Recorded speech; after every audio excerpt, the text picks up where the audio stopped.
আমি আমার ছাত্র জীবনে এই হাটহাজারী মাদ্রাসার পুকুরে তাহাজ্জুদের সময় উঠলে দেখতাম চারপাশে এত বেশি ছাত্র ওযু করতেন, এত বেশি ছাত্র তাহাজ্জুদে দাঁড়াতেন যে মনে হতো মাদ্রাসার বেশিরভাগ ছাত্ররাই তাহাজ্জুদে উঠে গেছে।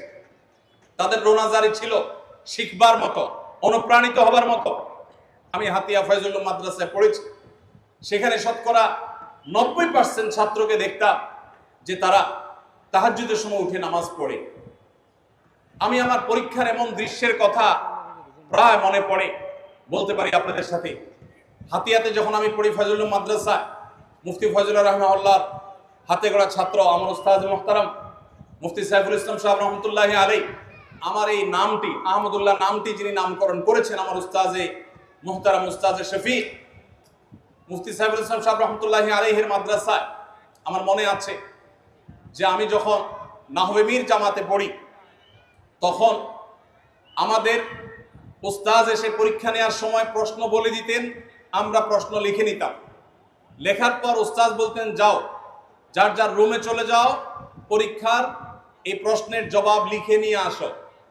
আমরা প্রশ্ন লিখে সবাই যার যার রুমে চলে যেতাম। নির্দিষ্ট সময় দেয়া থাকতো, সবাই প্রশ্ন লিখে প্রশ্নের উত্তর লিখে আবার চলে আসতাম। কেন রুমে যেতাম? কারণ সেখানে আসলে আলাদা পরীক্ষার হল বলতে আলাদা কিছু ছিল না। হাতিয়া মাদ্রাসা সম্পর্কে যারা জানেন তারা বলতে পারবেন। সেখানে বোর্ডিং এর কোনো সিস্টেম এখনো পর্যন্ত নয়, আমি যতটুকু জানি। পরীক্ষার আলাদা হলের কোনো জায়গা নেই, খুব সীমিত জায়গাতে 400-500 ছাত্র পড়াশোনা করতে হতো। তো আমরা যার যার জায়গায় গিয়ে পরীক্ষার খাতায় প্রশ্নের উত্তর লিখে নিয়ে আসতাম। আজও গোটা পৃথিবীতে এ ধরনের ঘটনা যদি বলা হয়, পৃথিবীর যে কোনো প্রান্তের মানুষের কাছে রূপকথার গল্পের মতো মনে হবে। অথচ বাস্তবতা হলো যে একজন শিক্ষার্থী, আমাদের ক্লাসে 50-55 জন ছাত্র ছিলেন। আমি তখন অনেক ছোট ছিলাম বয়সে, আমার পরিষ্কার মনে আছে। আমি নিজে অবাক হয়েছি, কারণ এর আগেও আমি 1-2টি মাদ্রাসায় পড়েছি, এরকম দৃশ্য দেখিনি। সব মাদ্রাসায় এরকম দৃশ্য নেই। তখন আমি দেখেছি যে সব ছাত্র ভাইয়েরা প্রত্যেকে আমানতদারিতার সাথে আল্লাহকে ভয় করে প্রত্যেকে পরীক্ষার খাতায় যা পাচ্ছেন তা লিখে এনে উস্তাদের কাছে, শিক্ষকের কাছে জমা করে দিয়েছে। মাদ্রাসার ছাত্রদের নীতি নৈতিকতা, তাদের আমল, তাদের আদর্শ এবং অর্জিত জ্ঞান অনুযায়ী আমল করার যে উজ্জ্বল উদাহরণ আমরা আমাদের ছাত্র জীবনে, আমাদের শৈশবে দেখেছি, আজ সেটা অনেকখানি হারিয়ে যাচ্ছে। ভাইরা আমার, গোটা দেশ, গোটা জাতি, বরং গোটা বিশ্বের মানুষ চেয়ে আছে আজ আপনাদেরকে নেতৃত্ব দিতে হবে। মানুষকে আদর্শের পথে মানুষকে উঠাতে হবে, নীতিবান বানাতে হবে, নামধারী মুসলমানদেরকে সত্যিকারের মুসলমান বানাতে হবে। আপনারা সেই নবীওয়ালা মেহনতের কান্ডারি হতে হলে, নবীদের ওয়ারিস হতে হলে আপনাদের ইলম অনুযায়ী আমলের ব্যাপারে সর্বোচ্চ সতর্ক থাকতে হবে। একজন হক্কানি আলেমের সবচেয়ে বড় মার্কাগুলোর একটি হলো দুনিয়া বিমুখতা।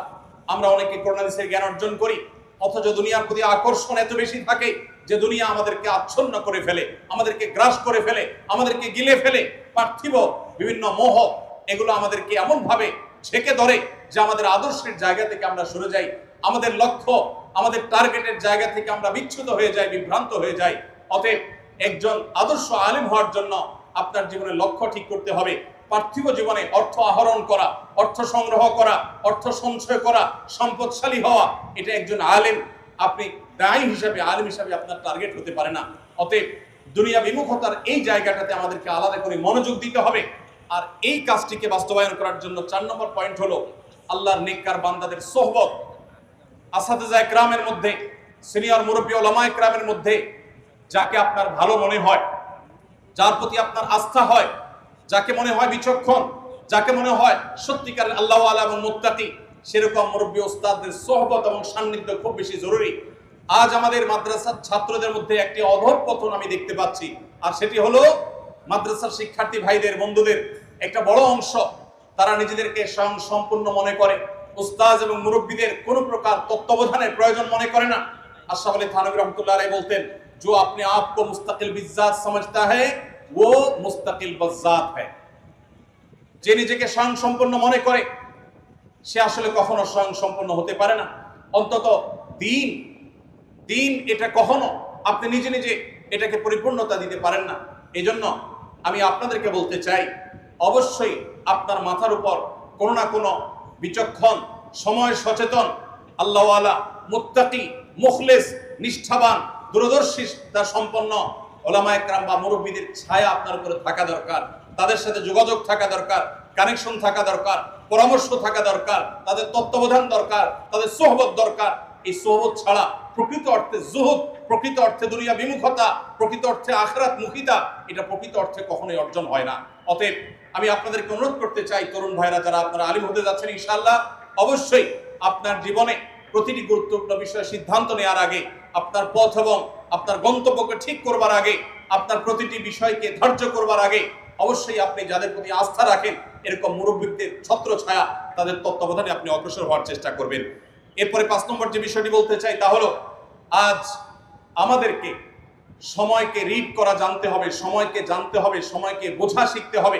এই জন্য আপনাদেরকে বলতে চাই, আমাদের স্কিলকে ডেভেলপ করতে হবে, যোগ্যতাকে বাড়াতে হবে। আমাদের মাদ্রাসা পড়াকালীন সময়ে আমাদের কিতাবী যোগ্যতা গড়া, একাডেমিক যোগ্যতা গড়া, আমাদের মাদ্রাসার পড়াশোনার প্রতি মনোযোগী হওয়া, এটা থাকবে সবচেয়ে গুরুত্বপূর্ণ কাজ।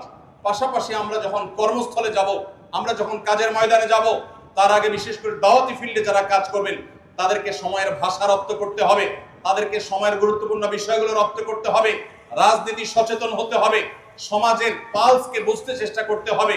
এই জন্য প্রয়োজনীয় যে যোগ্যতা আছে সেগুলো অর্জন করতে হবে।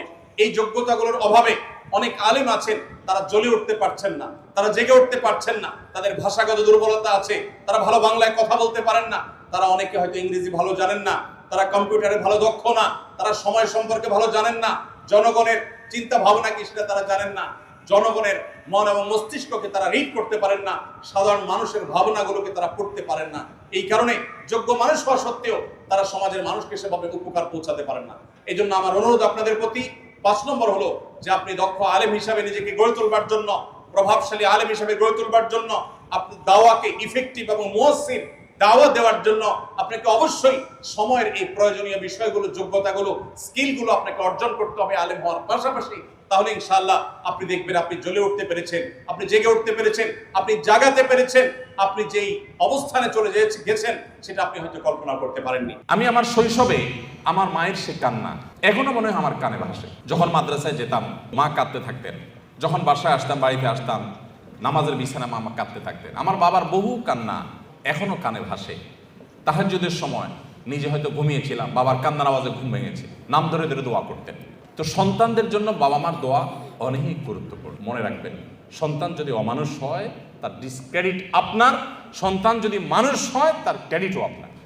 আমাদের সবচাইতে দামি সম্পদ, সবচাইতে দামি অ্যাসেট হলো আমাদের সন্তানগণ। আমরা যে সমস্ত সম্পত্তি গড়ে তুলি, জমি জমা, টাকা পয়সা, সেগুলো সব আমাদের এই সম্পদের জন্য, অর্থাৎ সন্তানদের জন্যই আমরা করি। অতএব তারাই হলো আমাদের সবচেয়ে মূল্যবান সম্পদ। এই সন্তানদেরকে আপনি যদি হাফেজে কোরআন, আলেমে দ্বীন, আল্লাহ ভীরু, মুত্তাকি, পরহেজগার এবং ভালো মানুষ হিসেবে গড়ে তুলতে চান, তাহলে কয়েকটি বিষয় আপনাকে লক্ষ্য রাখতে হবে। নাম্বার 1, আপনার সন্তানকে ভালো মানুষ হিসেবে গড়ে তুলবার টার্গেট করতে হবে। সে স্কুলে পড়ুক কিংবা মাদ্রাসায় পড়ুক, আপনার টার্গেট হতে হবে, লক্ষ্য হতে হবে যে আমার সন্তানকে আমি মানুষের মতো মানুষ হিসেবে গড়ে তুলব। সে সৎ মানুষ হবে, আর কিছু হোক বা না হোক।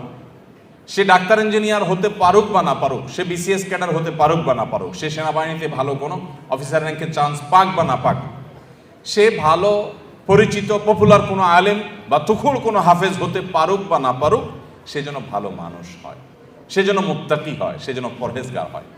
আমি আমার সন্তানদেরকে সবসময় বলি, তোমাদের পরীক্ষার ফলাফল ভালো হোক সেটা আমি চাই, কিন্তু এর চেয়ে অনেক বেশি চাই তোমার নামাজটা দেখে যেন আমার নয়ন জুড়ায়, তোমার আচরণটা দেখে যেন আমার দিলটা প্রশান্ত হয়। এটুকু যদি তুমি আমাকে দিতে পারো, তোমার ফলাফল যদি খারাপও হয়, আমার কোনো টেনশন নেই, কোনো দুঃখ নেই, তার জন্য আমার কোনো আফসোস নাই, তোমাকে আমি কিচ্ছু বলবো না। বেশিরভাগ বাবা মা তারা চান তাদের সন্তান যেন দুধে ভাতে থাকুক। এটা কোথায় আসে না, আমার সন্তান যেন থাকে দুধে ভাতে। আপনার সন্তান দুধে ভাতে থাকুক, ভালো উপার্জন করুক, তার ভালো ক্যারিয়ার করুক, এটা আপনি চান, এটা চাওয়াটা দোষের না। কিন্তু এর চাইতে বড় চাওয়া উচিত আমার সন্তানটা যেন সৎ হয়, ভালো মানুষ হয়। কয়জন বাবা, কয়জন অভিভাবক আপনি এই সমাজে দেখাতে পারবেন যেই অভিভাবক তার সন্তানকে বলে, বাবা তুমি অনেক বড় শিক্ষিত হতে পারো আর না পারো, তুমি সৎ মানুষ হবে। বরং উল্টা আমাদের সমাজে দেখি সন্তানের জন্মের তারিখটা বেশিরভাগ বাবা মা ভুল লেখেন, ইচ্ছাকৃত ভুল না, মিথ্যা লেখেন। কেন? যাতে বেশি দিন চাকরগিরি করতে পারে, বেশি দিন সরকারি বা বিভিন্ন প্রতিষ্ঠানে চাকরগিরি যেন করতে পারে, সেই সুযোগ পাইয়ে দেওয়ার জন্য জীবনের শুরুতে একটা মিথ্যা গেঁথে দেয়।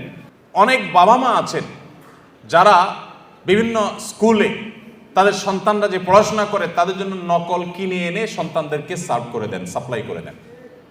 এরকম বাবা মা আছে না? নাই এই সমাজে আছে না? শুধু ভরে আছে। অর্থাৎ বাবা মার হাবভাব দ্বারা তারা বোঝাতে চান যে দেখো, আমি নিজে তো টাকার মেশিন, সারাদিন পয়সা ছাড়া আর কিছু চিনি না, অতএব আমার ঘরে জন্ম হয়েছে তোমাকেও টাকার মেশিন হতে হবে বাবা। দিন শেষে বাপ সন্তান সবাই মিলে আমরা টাকার মেশিন হয়ে যাব। দুনিয়া মানি ছাড়ার কিছু বুঝি না। আজ শিক্ষিত সন্তান নিয়ে বাবা মা যতটা সুখে আছেন, এই সমাজে এত শিক্ষিত সন্তান না থাকলেও বাবা মারা অনেক বেশি সুখী ছিলেন, সন্তানরা অনেক বেশি সুখী ছিলেন একটা সময়। শুধু পার্থক্য এইটুকু, তাদের মধ্যে নীতিনৈতিকতা ছিল, এখন নীতিনৈতিকতা নাই। আমি শিক্ষার বিরুদ্ধে বলছি না, শিক্ষা তো আমাদের লাগবেই, কিন্তু শিক্ষার পাশাপাশি যদি নীতিনৈতিকতা না থাকে তো এই শিক্ষা জাতিকে যতটা উপকার করবে তার চেয়ে বেশি ক্ষতিগ্রস্ত করবে। দেশের উন্নতি যতটা করবে, দুর্নীতি তার চেয়ে বেশি করবে। অতএব একজন আদর্শ অভিভাবক হিসাবে আপনার সন্তানকে যদি আপনি মানুষের মতো মানুষ হিসেবে গড়ে তুলতে চান, আপনার টার্গেট হতে হবে আমার সন্তান দুধে ভাতে থাকুক আর না থাকুক, আমার সন্তান থাকবে সত্যের সাথে, আমার সন্তান থাকবে ন্যায়ের সাথে, আমার সন্তান থাকবে নিষ্ঠার সাথে। আপনার সন্তানকে বলতে হবে, বাবা, আশপাশে মানুষের গাড়ি বাড়ি তাদের সম্পদ এগুলোর চমক তোমাকে যেন বিভ্রান্ত না করে। তোমার বাবা হিসাবে আমি অসৎ উপার্জন করি নাই, তুমি অসৎ উপার্জন করবে না।